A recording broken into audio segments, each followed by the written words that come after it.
Ya, dialog kita lanjutkan kembali. Pak Max, ini kalau tadi Anda mengatakan bahwa 1 Juli itu menjadi titik tolak kemana Demokrat akan berpihak. Nah, tapi ada beberapa juga tokoh-tokoh Demokrat yang sudah mendukung Jokowi JK sebelumnya. Apakah ini mereka akan ditarik kembali ke dalam atau akan membiarkan mereka tetap di sana? Saya kira pada posisi strategi seperti sekarang ada 2 kemungkinan ya, bahwa kami tetap mengabdi kepada partai, kami tidak mengabdi kepada capres, ya, kami tidak mengabdi kepada fanatisme kepada figur, enggak sama sekali. Yang sekarang ini kami mengabdi kepada jalur partai, ketetapan partai. Partai ke kiri kami ke kiri, partai ke kanan kami ke kanan, nggak ada untuk menyeberang. Tapi partainya belum menentukan apa-apa nih, ketua umum juga belum saya kira apa-apa. kami di dalam lebih tahu itu. Ya, kalau Anda dari Jadi luar, masyarakat belum tahu, nggak boleh tahu ya? Ya, yang penting di dalam itu kompak untuk mengetahui persoalannya. Ini ada beberapa kan yang keluar, artinya itu kan berarti tidak kompak. Jari, juga dengan jari aja, itu dengan jari bisa dihitung itu. Yang lain-lain tidak gitu kan ya. Kan kalau untuk saudara saya Suedi Marasabesi, memang dia punya kelompok yang ada di sana dengan Pak Luhut dan lain-lain. Saya pikir wajar-wajar saja lah gitu. Pak TB yang juga mantan jenderal, saya pikir janganlah kita persoalkan mereka karena mereka tuh menjalankan kata hati mereka tanpa mereka melakukan sebuah movement untuk diketahui oleh masyarakat secara vulgar. Tapi mungkin diketahui sama Pak SBY. Ya saya kira tahu lah Mas SBY buta sih mengenai masalah itu. Karena mereka melakukan itu sebelum ketetapan 1 Juni. Ketetapan 1 Juni. Saya nggak tahu nantinya bagi mereka orang-orang yang punya prinsip ya. Jenderal punya prinsip. Apa yang harus mereka sudah tetapkan, dia tetap pada posisi. Apa yang seharusnya ketua umum lakukan ketika ya ini ada ketetapan Anda anggap sebagai itu, sebagai keberpihakan kepada Prabowo Hatta, tapi ada beberapa kader yang ke Jokowi JK. Apa yang harus dikatakan oleh ketua umum? Ini kan yang menyebabkan saya harus membedakan apa yang sudah terjadi di Golkar ya dengan memecat 3 kadernya dengan apa yang terjadi di Partai Demokrat ya. Di Golkar sudah lebih berkoalisi, paten koalisi itu sehingga garis itu jangan dilanggar, you langgar gua bante gitu ya. Tapi di Demokrat persoalan renggang itu peluangnya itu masih diberikan pada waktu itu. Kenapa? Kita bukan anggota koalisi. Kita tidak masuk di dalam koalisi ketika mendaftar di KPU. Kenapa? Kita masih menunggu bagaimana kan kita memilah-milah mana siapa yang harus kita ikuti sampai dengan tanggal 1 Juni.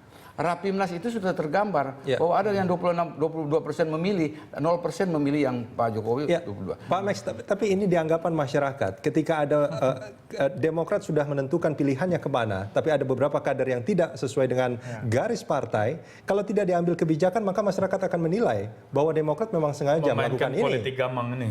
Saya kira pada saatnya nanti kita semua akan melihat kemana arahnya Demokrat secara resmi. Persis. Saya kira sebetulnya sikap netral itu juga sudah jelas, posisi itu sudah tegas gitu loh, Mas Rudi. Artinya dia tidak harus ke Prabowo, tidak harus ke Jokowi.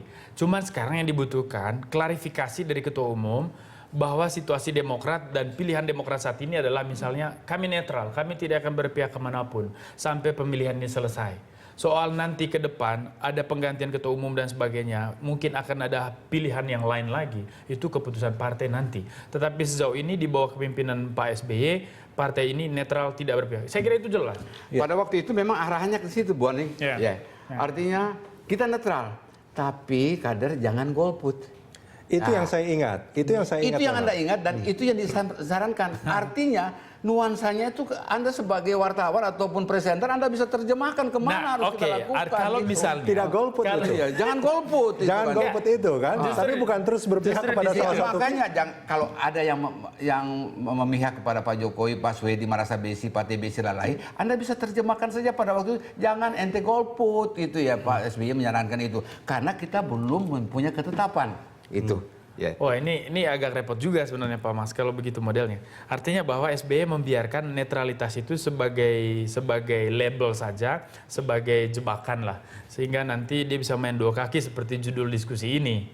Itu bisa bahaya. Tapi menurut saya yang perlu ditegaskan adalah misalnya kami tidak akan berkoalisi secara resmi. Ya, tetapi berdasarkan analisa internal partai, calon ini mendekati visi misi Partai Demokrat dalam 10 tahun terakhir.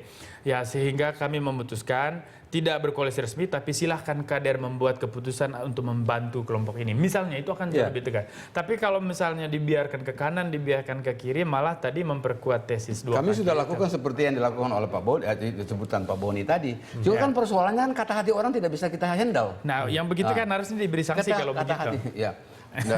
Dalam hal memberikan sanksi itu ada koridornya. Ya. Kalau kami berperan seperti misalnya Golkar dengan mengatakan bahwa memecat kadernya langsung karena tidak mengikuti alur kerja yang ditetapkan oleh partai, saya pikir bisa. Tetapi Demokrat tidak pada posisi seperti itu, karena Demokrat posisi seperti apa maksudnya, ya, Pak? artinya Golkar itu sudah lebih awal sebagai koalisi daripada Prabowo, sedang Demokrat tidak. Demokrat memang tidak berkoalisi pada saat pendaftaran, tapi keberpihakan Demokrat kalau tadi seperti yang dikatakan Pak Max itu kan jelas sebetulnya. Dalam hal keberpihakan itu adalah hak.